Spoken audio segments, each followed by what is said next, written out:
When you come here for the first time, this is what you are treated with. Of course, cars going past here towards, of course, the Moon and Starfish, Wetherspoons in that direction. If you turn to the right here from this location, you head to another seaside resort called Jaywick. About 45 minutes or 50-minute walk and 20 minutes by bus down in that direction. There is a Toby Carvery down in that direction as well. And lots of lorries, well, just one lorry passing us by here, heading towards what looks like Jaywick. I know I've mentioned Jaywick a lot, but it is a nice beach. But apparently we hear the area is not so pleasant. But, of course, yes, you get a lovely view of the sea from above. It's quite warm temperature today, reasonable temperature this time of year, although we're getting a cool, fresh breeze. So there you go, you can basically see the sea from here. Beautiful, isn't it?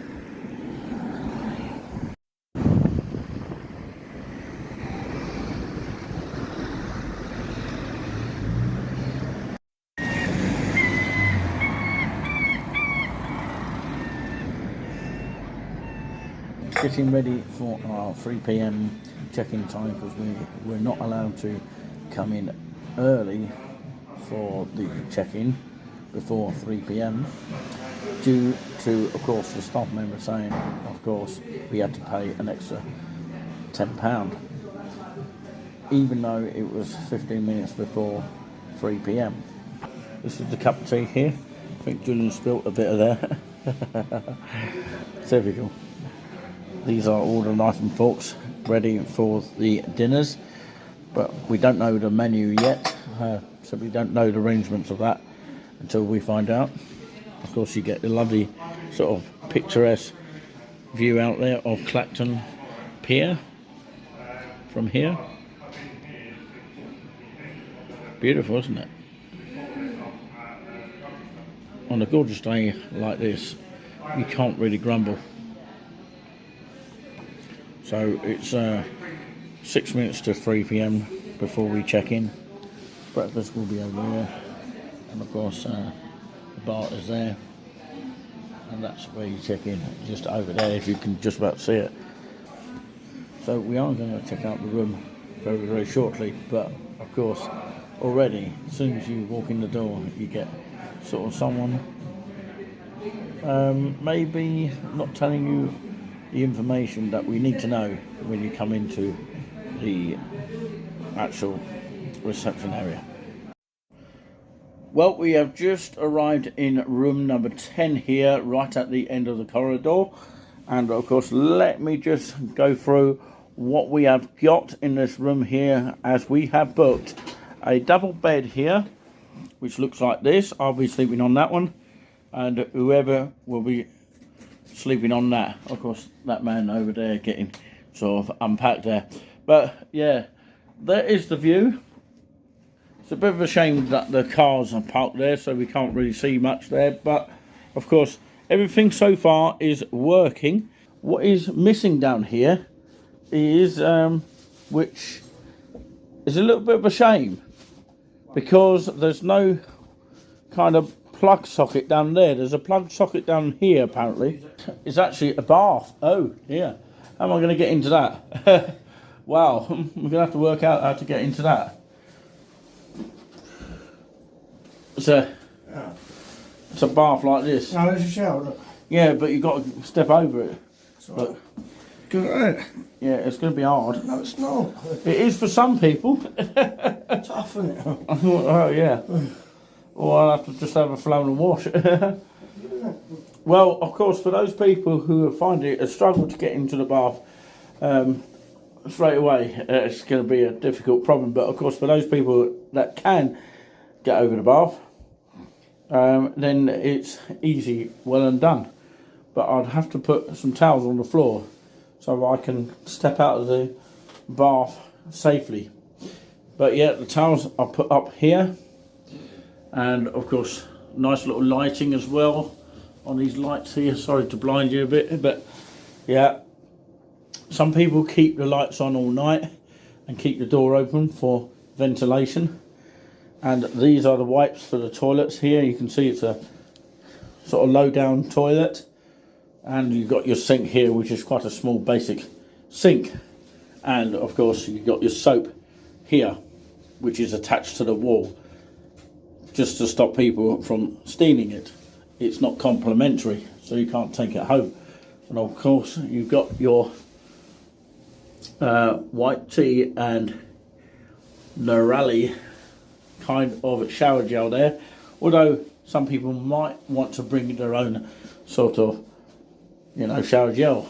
But look at the patterns on this wall. It's quite nice, isn't it, to look at.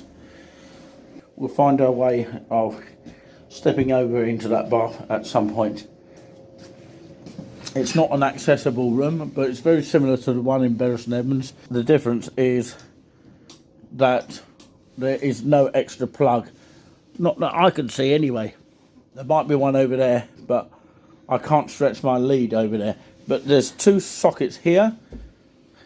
There's something to plug into the TV here, which is probably stereo leads, that kind of thing, and HMI kind of lead. And of course these are the milks here. You get, of course, 4 and 4, which means 8 if you've got 2 people staying in this room. Obviously it only caters for 2 people in this room. So of course, yeah, 2 cups each, 2 spoons each. And does anyone know what this means? Let us know in the comments on this, because, you know, I got confused about this in Bury St Edmunds Premier Inn. And you've got 2 glasses for your water. You've got some tea here and some coffee, brown and white sugar. I've just dropped one on the floor there, but I'll pick it up in a minute. But you've got your sugars here, sweeteners. It's PG tips, by the way. And of course, if you do run out, there's always, of course, across the corridor from this room.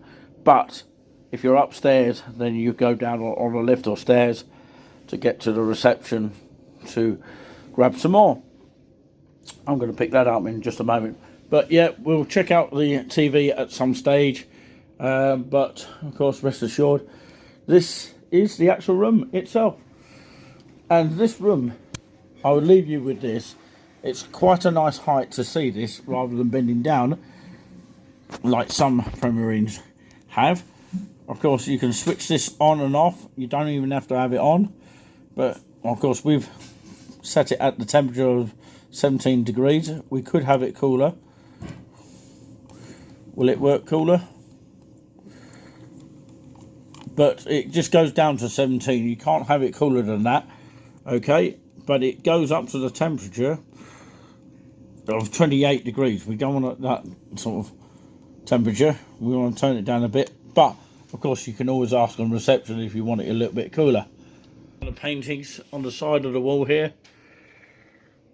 A nice bed rest there, if that's what it's called. So that is the room for now. We'll also give it a rate out of 10 when we wake up in the morning as well.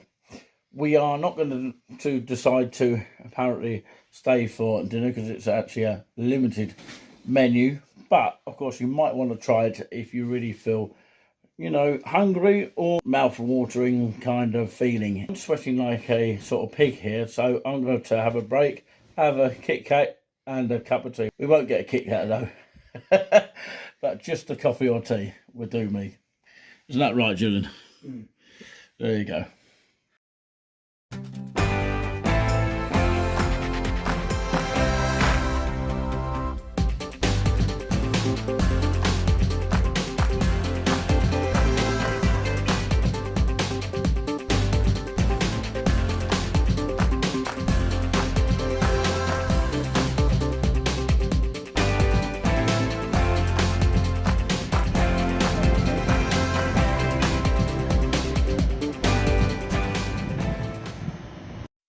We are at the Clacton-On-Sea train station, waiting for the train to Norwich, calling out Ipswich.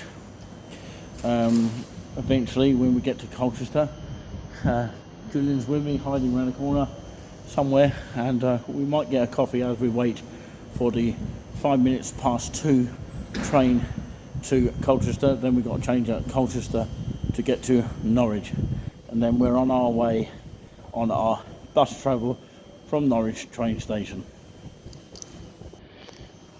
This is where you'll pick up the train on platform 2 from here, Clacton-On-Sea, to Colchester. There's another train waiting. That's another train waiting to go to another destination. Don't think the cash machine works, or maybe it does. That's the coffee shop. Those are the toilets here. Might as well get a coffee while we wait. That's the entrance to the train station of Clacton-on-Sea. So the trains will look something like this, and you go through these gates here. Sometimes they're open, sometimes they're not. We've got to get this one. That's the next one, the top one we've got to get.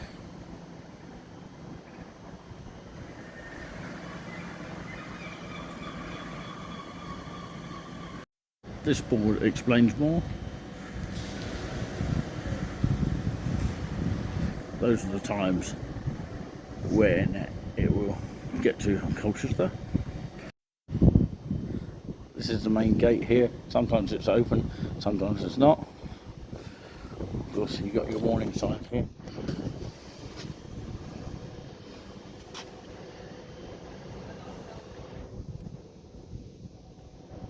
You can even use a card for entry or exit.